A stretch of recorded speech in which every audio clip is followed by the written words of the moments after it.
আমি চলে আসছি একটা বড়ই বাগানে। এটা হচ্ছে নোয়াখালী লক্ষ্মীপুর।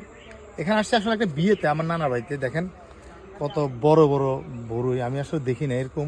যাই হোক, মাশাআল্লাহ এটা অনেক বড় একটা বাগান। হ্যাঁ, উনি অনেক বছর ধরে করতেছে, প্রায় আজকে 5 বছর ধরে। আসলে আমরা তরুণরা চাকরির পেছনে না ছুটে এরকম উদ্যোগ যদি নিতে পারি, হয়তো আমাদের রাষ্ট্রের অর্থনীতি অবস্থা ভালো হবে। আমি চেষ্টা করবো একটু বাগান মালিকের সাথে কথা বলার জন্য। আসসালামু আলাইকুম আঙ্কেল, ভালো আছেন? আলহামদুলিল্লাহ। আপনি এটা কি বাণিজ্যিক ভাবে করেন, অর্থাৎ ব্যবসার জন্য করেন? ব্যবসার জন্য, হ্যাঁ। কত বছর ধরে করতেছেন? 2021 সাল ধরে, এখন হলো 26 সাল, 4 বছর।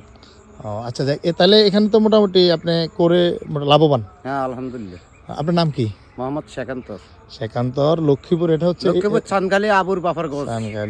তাহলে আপনার কাছে আমার একটা প্রশ্ন থাকবে হচ্ছে, তরুণ, আমাদের মতো যারা তরুণ বা ইয়াং, তারা কি চাকরির পেছনে ছুটবে না এরকম উদ্যোগ নিবে? হ্যাঁ, উদ্যোগ নিবে এরকম, ইনশাআল্লাহ। চাকরি না করে এরকম উদ্যোগ আলহামদুলিল্লাহ অনেক ভালো। তাহলে তারা লাভবান হতে পারবে। হ্যাঁ, অবশ্যই। Thank you uncle, thank you. এই হচ্ছে আমাদের কাকা, আর উনি, আমার মনে হয় উনি খুব শ্রম দেয়।